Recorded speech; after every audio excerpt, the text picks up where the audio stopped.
Bien, vamos a entrar de lleno entonces a nuestro estudio.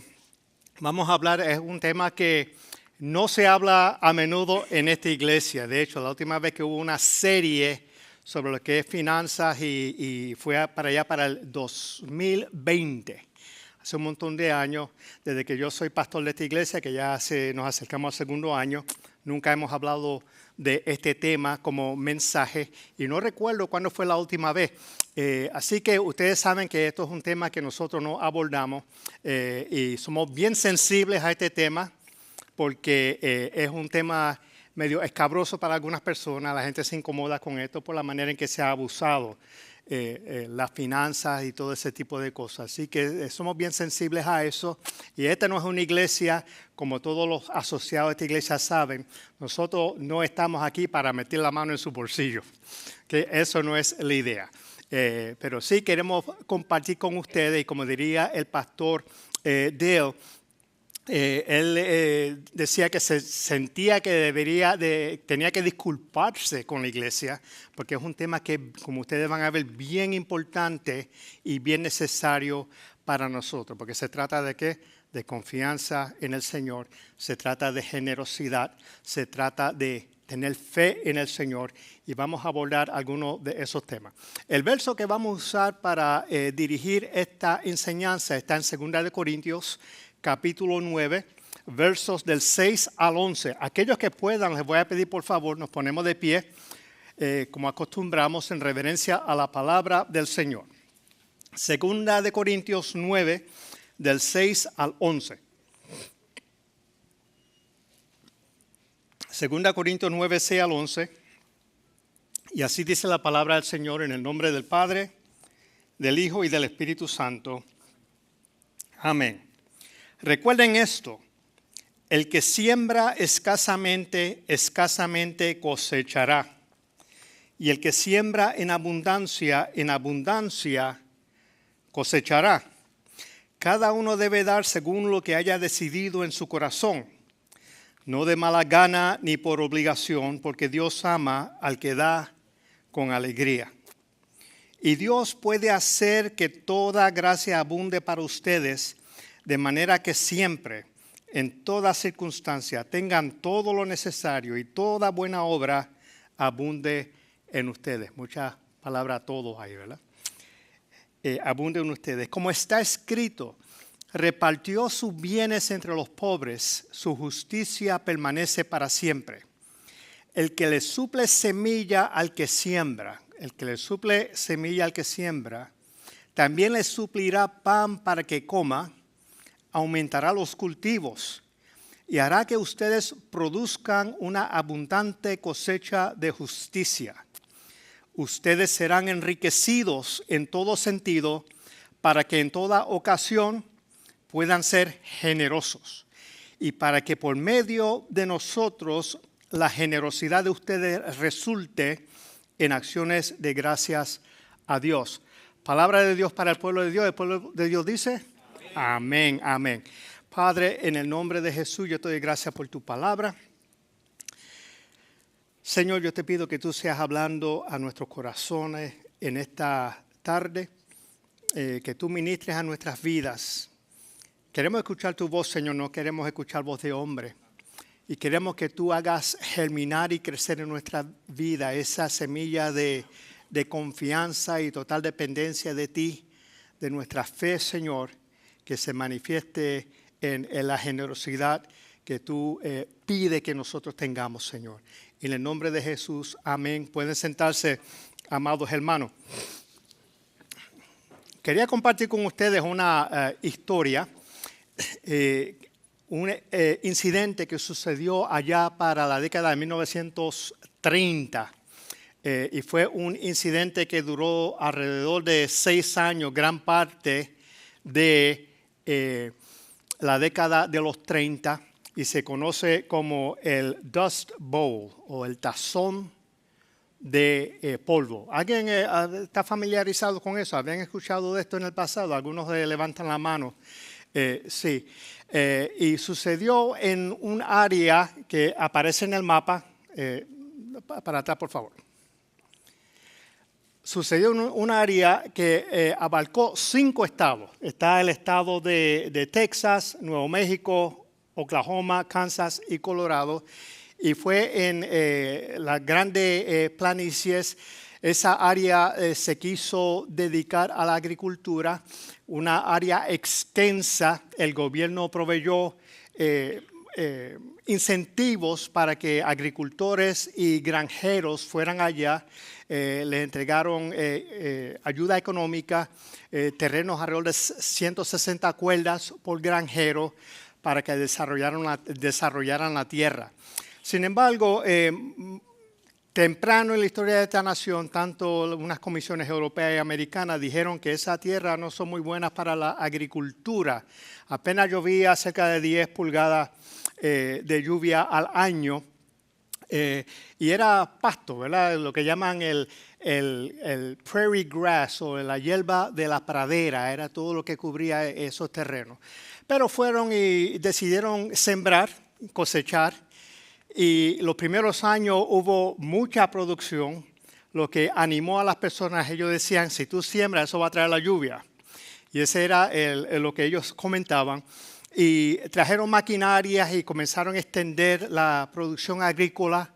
Y toda esa superficie, lo que llaman el topsoil, la superficie de la hierba que protegía y mantenía la integridad del terreno, lo eliminaron para sembrar cosecha, y trajeron maquinaria y tractores y hacían surco de terreno y seguían sembrando.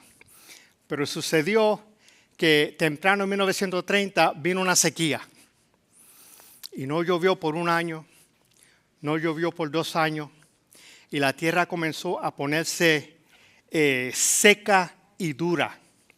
Y como no tenía la protección, la cobertura de ese pasto, comenzaron a venir los vientos y los vientos levantaron ese polvo, lo que resultó en la nube de polvo. Vamos a dar para atrás, por favor.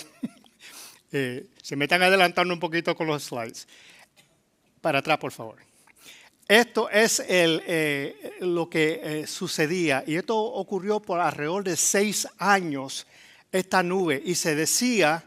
De hecho, esto recibió más cobertura o cobertura igual que la Segunda Guerra Mundial y la Guerra Civil. Eso estuvo en toda la prensa. Se decía que el polvo se extendía tanto que en el escritorio de Franklin Delano Roosevelt, el presidente de los Estados Unidos, tenía que limpiar el polvo de sobre su escritorio. Pero mira el daño que esto causa. En los primeros 6 años de esa década se perdieron más de 8 toneladas de suelo por acre cada año. Aquellos como en Loxahatchee hay muchas viviendas que están en una cuerda de terreno. Imagínate perder 8 toneladas de ese terreno tuyo en esa cuerda cada año, lo que suma un total de 850 millones de toneladas de tierra. Y en lo que se recuerda como el día más devastador de esa década, el Domingo de Ramos del 14 de abril de 1935, ahora conocido como el Domingo Negro, 3 millones de toneladas de tierra fértil sepultaron literalmente las grandes llanuras, convirtiendo el día más brillante en la noche más oscura. Eso es ejemplo de lo que esta gente vivieron. Murieron ganado. Hubo una emigración de personas, cerca de 400,000 personas tuvieron que abandonar el lugar. 300,000 fueron a California y le decían los Okies, porque venían de Oklahoma, la mayoría de ellos, que abandonaron el sitio. Y un escritor dijo lo siguiente, la otra foto ilustra cómo quedó la cosa bajo el polvo y la tierra que fue levantada. Un escritor dijo que aunque se necesitaron 1000 años para que se acumulara 1 pulgada de tierra fértil, solo se bastaron unos minutos para que el viento se la llevara, sepultando campos de trigo hasta la altura de los hombros y destruyendo edificios, ganado, vidas y sueños. La nube de polvo. o el tazón de polvo. ¿Qué tiene que ver eso con nosotros hoy?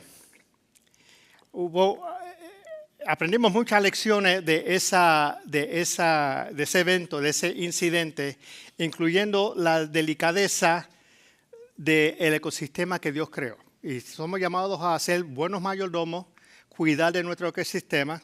Aquí en la Florida viene a mente los Everglades, que es un ecosistema que hay que cuidar. Y somos responsables ante el Señor de cuidar su creación. Y lo otro, lo que sigue, las aspiraciones personales sin límites pueden convertirse en una enorme amenaza pública.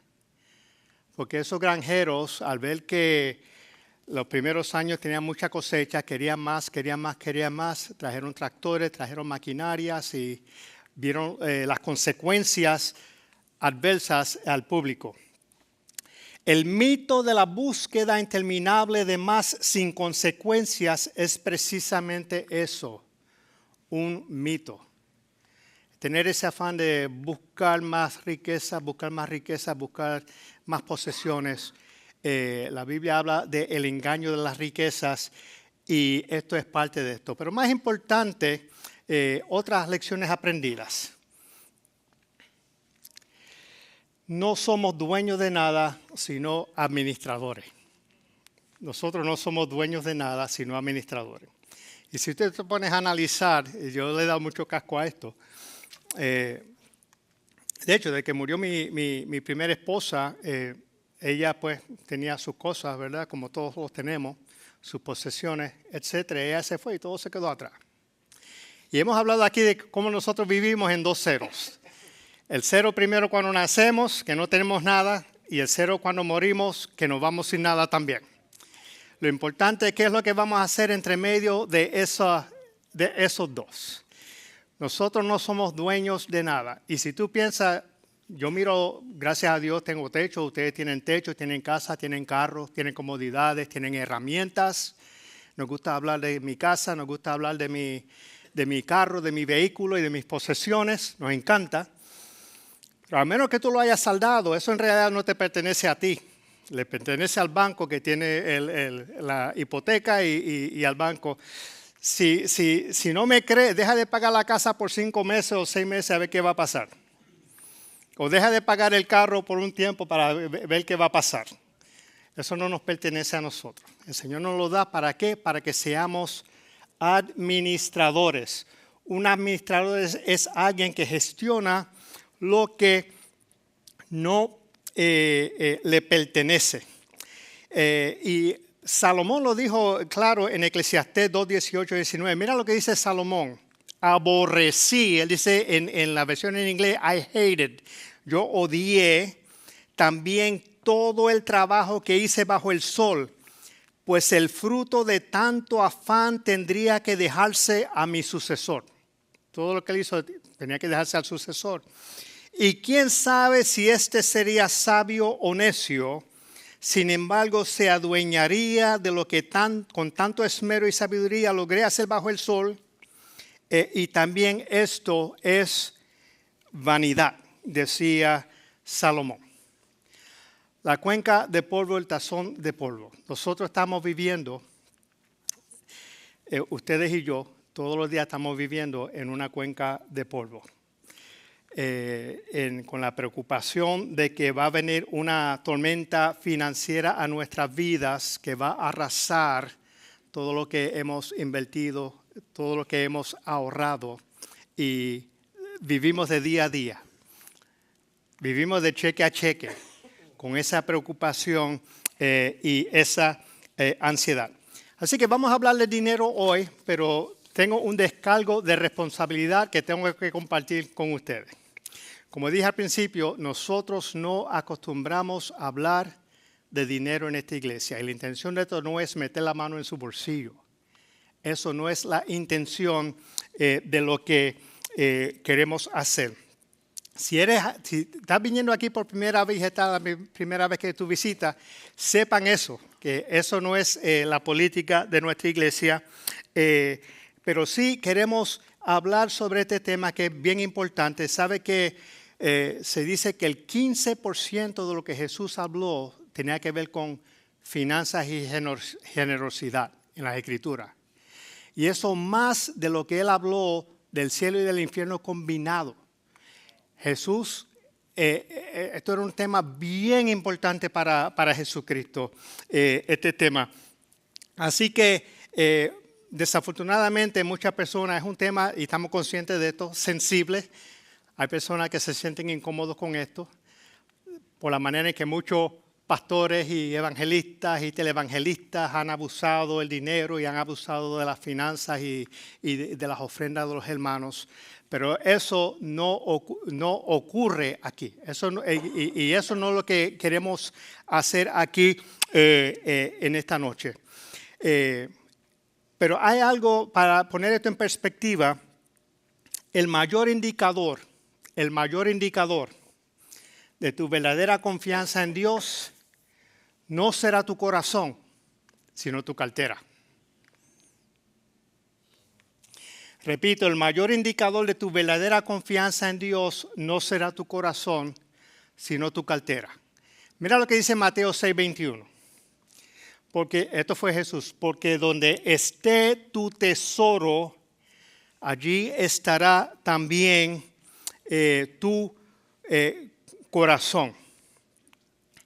Pero Pablo, profundizando, mira lo que nos dice en 2 de Corintios. Cada uno debe dar según lo que haya decidido en su corazón, no de mala gana ni por obligación, porque Dios ama al que da con alegría. Dios ama al que da con alegría, y cuando se hizo el llamado a la ofrenda, pues ese versículo lo utilizaron. Pero ¿saben qué? Dios quiere que nosotros seamos dadores alegres. Pero más frecuentemente nosotros somos no tanto dadores alegres, sino somos dadores temerosos. Somos dadores temerosos. Temerosos porque tenemos miedo de dónde va a terminar nuestro dinero, cómo lo van a utilizar, que son preocupaciones bien válidas, por supuesto. También tenemos miedo de dar y yo quedarme corto acá, de que el dinero no me dé. No tenemos esa confianza en que el Señor, como dicen las Escrituras, suple todas nuestras necesidades. Amén. Y de eso en parte es de lo que se trata. Demasiadas veces nosotros somos temerosos y nos sucede a nosotros como les sucedió a los granjeros donde fue el desastre de polvo, la cuenca de polvo, porque ellos cometieron un error. Cuando ellos vieron que comenzaba la sequía y tenían miedo de sembrar, porque no sabían qué iba a pasar con sus semillas, que costaban muchísimo dinero, ellos sembraban la semilla, pero venían los vientos y se los llevaban. Y lo que son granjeros pues entienden eso, ¿verdad? Era natural que ellos tuvieran ese temor que se llevara la semilla, y como resultado ellos dejaron de hacer lo que tenían que hacer, que era sembrar y sembrar. Y el Señor nos llama a que nosotros sembremos. Hay algo que se llama la ley de la cosecha, que Pablo describe en el Evangelio. La ley de la cosecha se aplica a tus finanzas. La ley de la cosecha se aplica a tus finanzas. ¿Y cuál es la ley de la cosecha? Pablo lo describe en 2 Corintios 9:6. Recuerden esto: el que siembra escasamente cosechará, y el que siembra en abundancia cosechará. Y yo puedo pasar toda la tarde aquí dándoles testimonio de cómo yo he podido aplicar esto en mi vida, y sé que muchos de los hermanos aquí han aplicado eso en sus vidas, y cómo cuando tú siembras, el Señor multiplica, el Señor te bendice, el Señor te usa. Pero a veces somos temerosos y no nos atrevemos porque no tenemos esa confianza en el Señor. Tenemos miedo de ser generosos y de ofrendar al Señor. Pero saben que esto se trata de un asunto de fe. Mira lo que dice Hebreos 11, verso 1. Ahora bien, la fe es tener confianza en lo que esperamos, es tener certeza de lo que no vemos. ¿Cuántos aquí han tenido la experiencia de estar en una piscina con sus hijos o sus nietos y le dicen, tírense que yo estoy aquí? Y el nene no se atreve a tirarse. No se atreve a tirarse. Porque tiene miedo de tirarse al agua, aunque ese es el papá que está allá abajo esperándolo. Pero una vez se tira, que cae en los brazos del padre, le gusta tanto que es lo que pide. Ay, vamos a hacerlo otra vez. Vamos a hacerlo otra vez.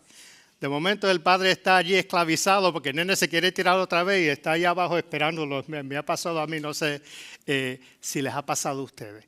Pero el miedo es el antítesis, es lo contrario a la fe. El miedo y la fe son antagónicos. Cuando tú combinas la fe con la confianza en Dios, eso va a derrotar el miedo. ¿Y cuál va a ser el resultado de eso? El verso 2.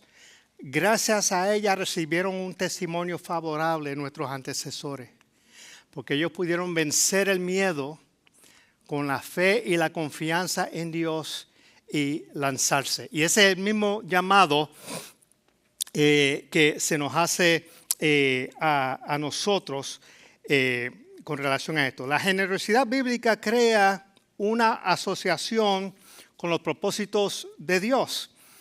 Segunda de Corintios 9:9, como está escrito, repartió sus bienes, y esto es parte de lo que leímos al principio, repartió sus bienes entre los pobres, su justicia permanece para siempre. Cuando somos generosos, estamos colaborando con Dios, con su ministerio, con su obra en la tierra.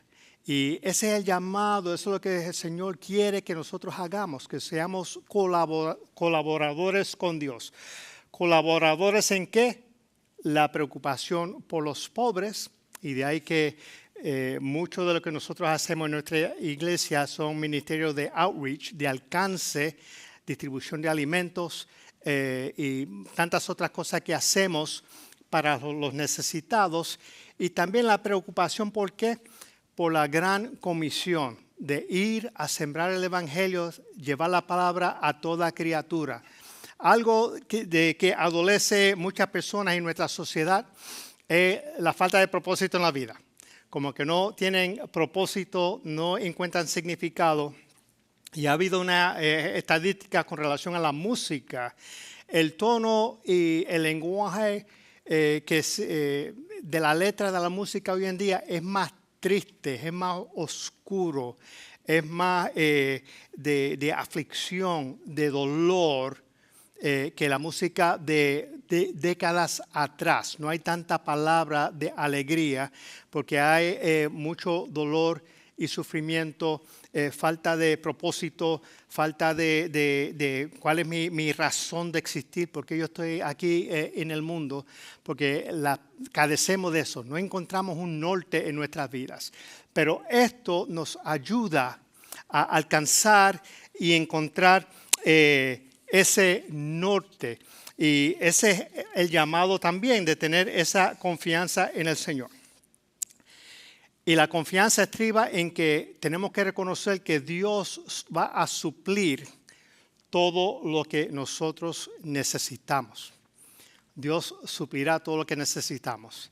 Estamos hablando con esto de la generosidad, hemos hablado de confianza en el Señor, hemos hablado de fe, hemos hablado de colaborar con Dios en su reino y en sus trabajos, y la confianza de que Dios va a suplir lo que nosotros necesitamos. Y ustedes me dirán, eso le aplica a otra persona, pero eso no me aplica a mí. Eso a lo mejor no va a aplicar a mí, pero ¿saben qué? Yo puedo testificar personalmente de que eso ha aplicado en mi vida. Cuando tú pones la confianza en Dios de que Él va a suplir, tú eres generoso con tus cosas, desprendido, colaborando con Dios para el beneficio y ayuda de los demás.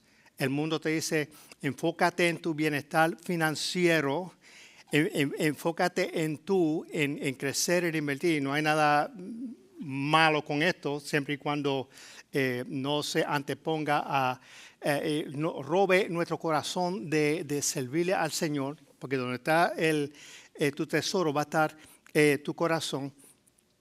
Pero tenemos que confiar de que Dios es el que va a suplir para todas nuestras necesidades. Según Corintios 9:11, ustedes serán, fíjense, esto es promesa del Señor, ustedes serán enriquecidos en todo sentido para que en toda ocasión puedan ser generosos nuevamente para beneficio de los demás. Vamos a ser enriquecidos en todo sentido. ¿Para qué? Ser generosos, para colaborar con Dios, con su obra. Y de eso, este es el tono de esta serie de lo que queremos hablar. Y los objetivos, el objetivo de la serie es enseñar sobre el dinero de forma sencilla y clara, con convicción, pero sin vergüenza. No estamos aquí para avergonzar a nadie, pero queremos hablar con convicción de lo que las Escrituras nos enseña sobre lo que son las finanzas y el dinero. Ayudar a nuestra iglesia a desarrollar su confianza en Dios con relación a este tema. Queremos que ustedes desarrollen su confianza y su fe en Dios con relación a este tema del dinero y de las finanzas, y mostrarle tras bastidores cómo es que nuestra iglesia se esfuerza por hacer esto bien y cómo administramos las finanzas de la iglesia. Amén. Vamos a orar y entonces nos vamos a preparar para la Santa Comunión, y el pastor Efraín Silva nos va a dirigir en la comunión. Padre Santo y Padre bueno, yo te doy gracias por tu palabra. Gracias, Señor, por la enseñanza de hoy. Gracias por esta nueva serie. Señor, queremos ser muy sensibles con este tema. Sabemos que es un tema escabroso, un tema difícil, que puede levantar ronchas, pero queremos ser fieles a tu palabra y queremos explicar esto de manera sencilla, enfatizando la formación espiritual nuestra de crecer y poner nuestra confianza total en ti, Señor, como nuestro proveedor, y para ayudarnos a colaborar contigo, Señor Santo. Cuando nosotros hacemos profesión de fe, cuando nosotros entregamos nuestras vidas a ti, Señor, entramos a un nuevo sistema de finanzas, un nuevo sistema de colaborar contigo, de ser desprendido y de usar nuestros recursos para el beneficio de los demás, Padre Santo. Yo te doy gracias por tu palabra y te pido, Señor, que tú los bendigas y los atesores en nuestros corazones. En el nombre de Jesús. Amén. Gracias, pastor, por dirigirnos en la comunión, y gracias a todos los hermanos por venir y compartir esta tarde con nosotros. Si nos estás visitando por primera vez, quisiéramos mantenernos en contacto con ustedes. Por favor, preséntense al mostrador para intercambiar información, para mantenernos en contacto. Si alguien tiene necesidad de oración, pueden pasar al frente. Tenemos varios hermanos que están disponibles para orar por ustedes. Y bien importante, hoy comienzan las clases de conexiones en el Salón 104. Si eres nuevo en la iglesia, quieres aprender más de nosotros, de qué se trata nuestra iglesia, nuestra doctrina, en lo que creemos, los diferentes ministerios que tenemos, los invitamos a que nos acompañen hoy y por los próximos 4 semanas para esta clase, al final del cual pueden integrarse como asociados, si así lo desean, asociados de la iglesia. Así que en el Salón 104 va a haber unos sandwichitos y cosas para comer, así que los invitamos a que nos acompañen en esta clase. Vamos a despedirnos a nuestros hogares. Padre, te damos gracias por tu bendición y por tu presencia, porque siempre nos gozamos, Señor, de estar en tu casa, porque es maravilloso y es delicioso estar los hermanos juntos en armonía. Y mejor es pasar un día en tu casa que 1000 fuera de ella, Señor. Y una cosa hemos demandado a Jehová, y estar en la casa de Jehová todos los días de nuestras vidas. Gracias, Señor. Te pedimos que tú nos despidas ahora a nuestros hogares. Que tu gloria, Señor, y que tu reino y que tu amor nos acompañe a nuestros hogares, Padre Santo. Con la bendición de Dios el Padre, la gracia de Jesús el Hijo y la comunión y dirección del Espíritu Santo. Amén y amén. Y el pueblo de Dios dice amén, amén. Que el Señor los bendiga. Nos vemos el domingo que viene.